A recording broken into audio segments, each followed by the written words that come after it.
सभी का बहुत बहुत स्वागत है वायरल सच के इस कॉन्क्लेव में, जहां पर हम बात करेंगे नगर निगम की। नगर निगम को बने हुए 15 साल हो चुके हैं, बट उसके बावजूद भी अगर बात करें अभी भी धरातल पर क्या समस्याएं हैं, किस तरीके से लोगों को उनसे जूझना पड़ता है, तो इसीलिए वायरल सच ने कॉन्क्लेव लेकर आए हैं कि गुरुग्राम नगर निगम के 15 साल बेमिसाल के अगर क्वेश्चन मार्क है वो इसलिए क्योंकि जो हमारे आज अतिथिगण आए हैं वो बताएंगे। और शुरुआत भी हम करना चाहेंगे अभय जैन जी से ही, जो कि सोशल वर्कर है, अधिवक्ता है और साथ में मानव आवाज संस्था के संस्थापक हैं। शुरुआत इन्हीं से करेंगे, इनसे जानने का प्रयास करेंगे कि नगर निगम के 15 साल बेमिसाल है, तो इनकी राय क्या है उस पर। मैं अनुरोध करूंगी अभय जैन जी कृपया करके मंच पर आए।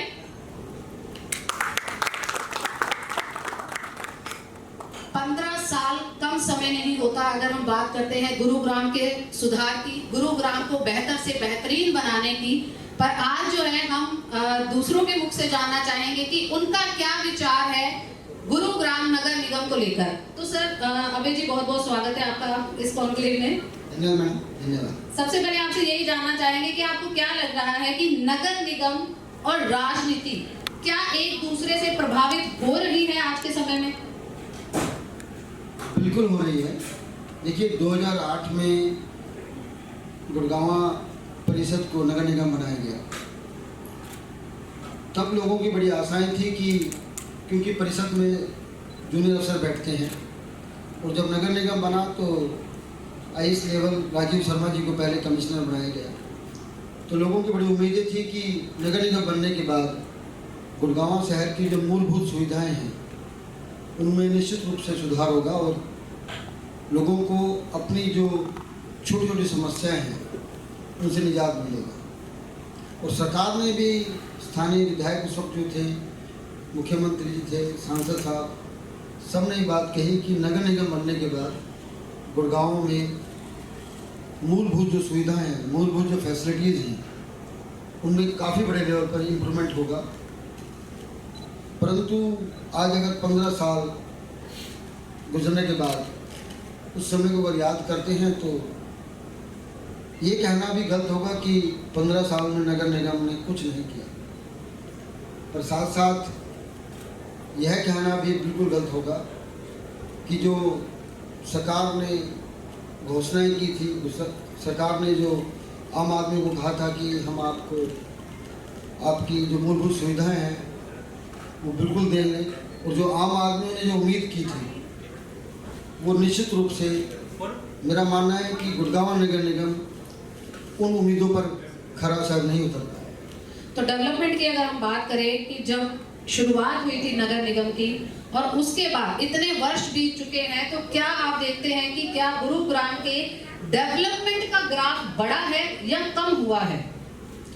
देखिए जो नगर निगम होता है उसकी ज़्यादा जिम्मेदारी होती है कि शहर में जो मूलभूत सुविधाएं हैं, मतलब कि पानी की, सीवरेज की, रोड्स की, और जो छोटे लेवल पर जो उन्होंने अपने कम्युनिटी सेंटर्स बनाने हैं या पब्लिक को जो फैसिलिटीज़ देनी है वो बनानी है। और बड़ी बात जो करते हैं तो बड़ा तो कुछ भी नहीं हुआ। जहाँ तक कई बार दुख होता है कि नगर निगम अपना कार्यालय भी नहीं बना पाया है। अभी व्यापार सदन में वो कहते हैं उनका काम चल रहा है, काफ़ी समय से चल रहा है, कितना काम हुआ है, नगर निगम अपना कार्यालय कब बनेगा।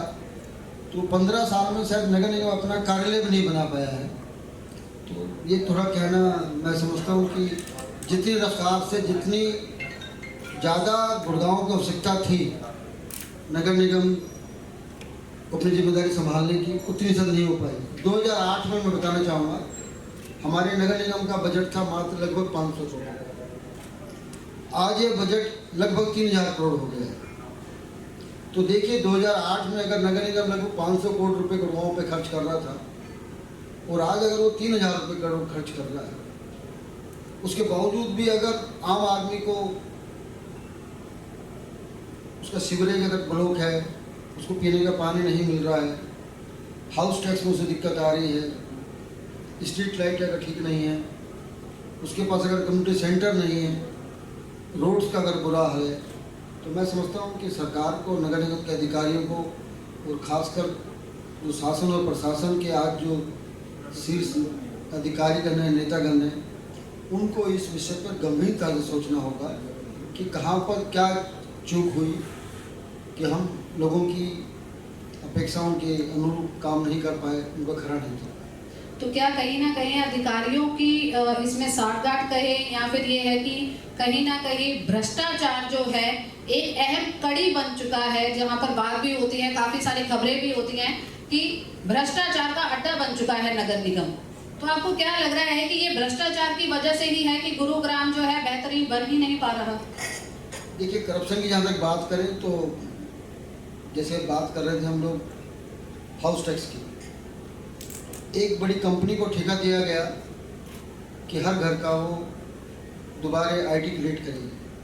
और आपको मैं बताना चाहूँगा आपके चैनल के माध्यम से, हरियाणा में नगर पालिका, नगर परिषद, नगर निगम मिला के ये 88 यूनिट्स हैं जी। और बड़े दुख की बात है कि एक ही कंपनी को ठेका दिया गया कि 88 के 88 नगर पालिका, नगर निगम और नगर परिषद के अंदर बस हर हाउस टैक्स को सर्वे करेगा। जैसे गुड़गांव की अगर बात करें तो गुड़गांव में 2 नगर निगम हैं, गुड़गांव और मानेसर। नगर परिषद सोना है और पटौदी, फरूखनगर और हेली मंडी, 3 हमारे यहाँ नगर पालिका है। तो अगर आप एक ही कंपनी को पूरे हरियाणा में दे रहे हैं ठेका, उसके बाद ये सामने आया कि गुड़गांव में लगभग 70%, मैं 70% बहुत रिजर्व होकर कह रहा हूँ, 70% जो नई आईडी बनी जी, उसमें गलतियाँ हैं, खामियाँ हैं जी। उसके बावजूद भी जब बजट सेंक्शन होता है उसको पैसे दिए जाते हैं। लगभग कहा गया है कि लगभग 60 करोड़ के आसपास उस कंपनी को दिया गया है जी। तो बाकायदा अफसर एक उसको नोटिस सर्टिफिकेट देते हैं कि हाँ आपने गुड़गांव में सर्वे कर लिया और आपकी आईडी ठीक है, तभी वो पेमेंट रिलीज होती है। अगर 70% उसकी आईडी में गलती है, मान लो उसने जो आईडी बनाई है उसका नाम गलत है, मेजरमेंट गलत है, या कॉमर्शियल या इंडस्ट्रियल जो भी उसको मार्क दिया है वो गलत है जी, उसके बाद अगर उसको पैसे दिए जा रहे हैं तो मैं समझता हूँ कहीं ना कहीं अब इसको ये तो कहीं नहीं कह सकते लापरवाही है, भ्रष्टाचार की भी बू आती है। और अब क्या हो रहा है, अगर अब जब आम आदमी नगर निगम जा रहा है कि क्या कि भाई मेरी आईडी ठीक कर दीजिए जी, मेरा नाम गलत लिख दिया आपने, या मेजरमेंट मेरा फ्लोर 200 गज का था 150 गज का कर दिया, 300 गज का कर दिया, या मेरा फर्स्ट फ्लोर था आपने सेकंड फ्लोर कर दिया, मेरी दुकान थी आपने इंस्टीट्यूशनल बना दिया, इंस्टीट्यूशनल दुकान बना दी जी, तो उस बेचारे की आईडी ठीक नहीं हो रही है, आराम से नहीं हो रही है, जी। तो कहीं धक्के खाने पड़ रहे हैं, तो कुछ तक ऐसे भी आरोप लग रहे हैं उसको पैसे देने पड़ रहे हैं। तो भ्रष्टाचार वाली बात करें तो एक तो 2 बातें हैं सोचने की जी, कि नगर निगम बनने के बाद आज 2023 है, हरियाणा को 1966 में हरियाणा बना था। गुड़गांव जैसे शहर में दिल्ली के जो नज़दीक है, अगर हम अभी तक एक मकान मालिक को, दुकानदार को उसकी आईडी ठीक नहीं दे पाए जी, जी, तो ये सोचने का विषय है। दूसरा, आप जो बात कर रहे हैं भ्रष्टाचार की जी, तो जैसे मैंने आपको एग्जांपल दिया, जिस कंपनी को सर्वे के लिए कहा गया और फिर इतनी गलतियां होने के बाद उसका अमाउंट, उसका बिल पास कर दिया गया, पास कर दिए गए जी। तो भ्रष्टाचार की तो बू आ ही रही है। दूसरा, मैं समझता हूँ सर सरकार भी अपने काम के प्रति सचेत नहीं है। 2008 में नगर निगम बना, पहला चुनाव 2011 में हुआ जी, 3 साल लगाए सरकार ने चुनाव करने में। जी, उसके बाद 16 के बाद जब उनका टाइम खत्म हो गया तो चुनाव फिर उन्होंने लेट करा, जी, 17 में चुनाव हुए, 22 में ख़त्म हो गया था टाइम, आज 23 का आधा साल खत्म हो गया, चुनाव नहीं करा रहे। 15 साल में 2 बार चुनाव कराए, जी, तो ये भी एक सोचने का विषय है। तीसरा, भ्रष्टाचार की आप बात कर रहे हैं तो निश्चित रूप से नगर निगम में भ्रष्टाचार काफ़ी व्याप्त है और अधिकारियों और नेताओं को, दोनों को शीर्ष स्तर पर कई बार ये आरोप लगता है कि यार वो जो पार्षद है वो गोलमाल कर रहा है जी, या वो लापरवाही जी। कर रहा है। मैं समझता हूँ वो छोटी बात है, क्योंकि स्थानीय विधायक, सांसद और मुख्यमंत्री जी, गुड़गांव ऐसा शहर है जहाँ मुख्यमंत्री जी, पुराने मुख्यमंत्री जी शायद हफ्ते में 1 बार आते थे जी, और यहाँ जो करंट मुख्यमंत्री हैं शायद हफ्ते में 3 बार आते हैं। अगर रिकॉर्ड निकालेंगे तो पिछले 9 साल का तो ये पाया जाएगा कि भाई काफ़ी बड़ी संख्या में, काफ़ी बड़े दिनों में गुड़गांव में रहे। और उसके बाद अगर भ्रष्टाचार या व्यवस्था, दोनों बातें अपने आप में एक दूसरे का सिनोनिमस हैं।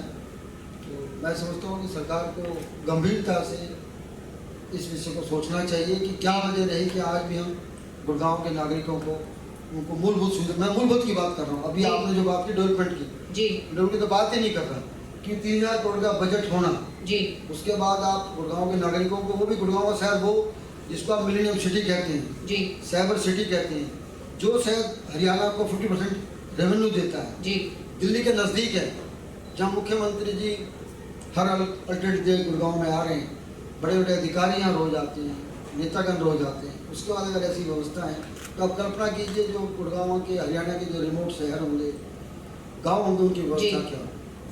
तो अभी हम अगर बात करें कि समस्याओं के ऊपर तो बहुत चर्चा होती है, तो समाधान क्या है इन चीजों का? कोई 5 समाधान अगर आप बता पाए या जितने भी आप बता पाए कि समाधान किस तरीके से हो सकता है जो नहीं हो रहा है, या हम उसको कैसे कर सकते हैं?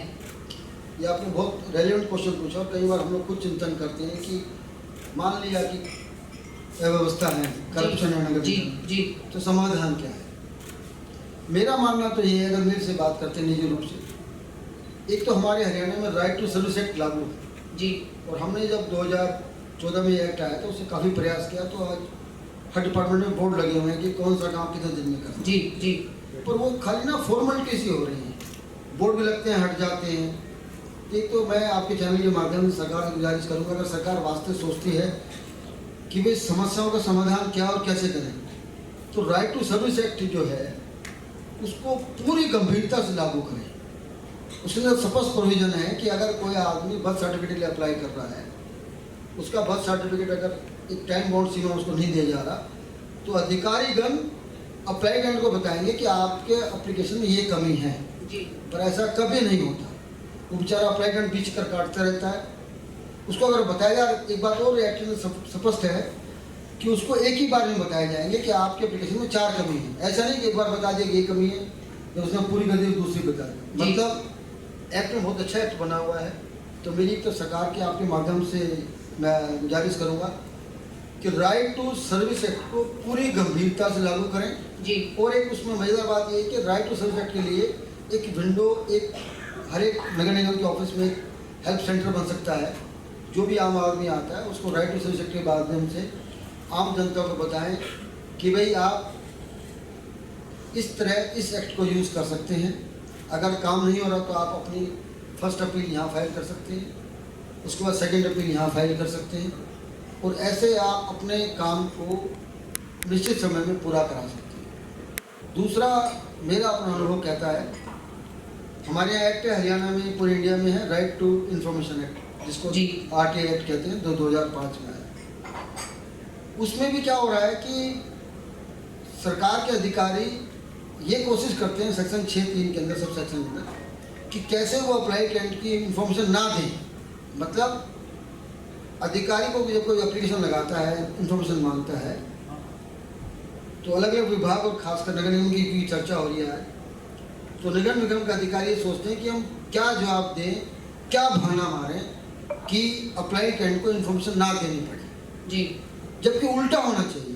जितने भी PIO हैं, जिसको हम पब्लिक इंफॉर्मेशन ऑफिसर बोलते हैं, जी जिसकी जिम्मेदारी अधिकारियों को इन्फॉर्मेशन देनी होती है, तो वो ये उनको ट्रेनिंग दी जाए, उनको बताया जाए कि आपने इन्फॉर्मेशन मैक्सिमम देनी है।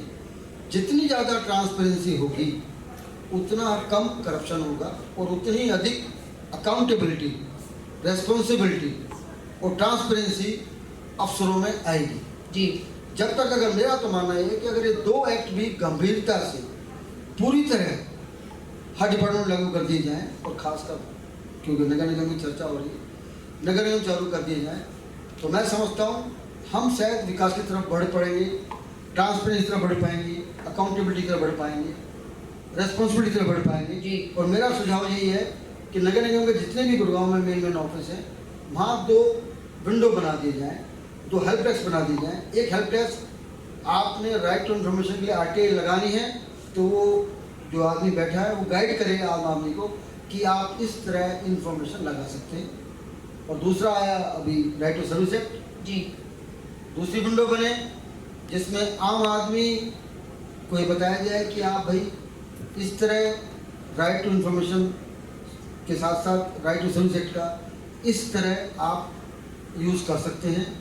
अगर आपको कोई सर्टिफिकेट चाहिए, कोई शिकायत आपको है, वो अगर समयबद्ध नहीं हो पा रही है नगर निगम से, जी जी तो इसकी फर्स्ट अपील यहाँ होगी, सेकंड अपील यहाँ होगी, तो मैं समझता हूँ शायद ये 2 कंपोनेंट, ये मेरा मानना है, जी जी शायद सरकार लागू कर दे तो काफ़ी हद तक भ्रष्टाचार नगर निगम से कम तो जरूर हो सकता है, अगर समाप्त नहीं हो सकता। बहुत बहुत धन्यवाद अभय जैन जी हमारे साथ बात करने के लिए। जोरदार तालियों के साथ स्वागत हो जाए अभय जैन जी का। और मैं रिक्वेस्ट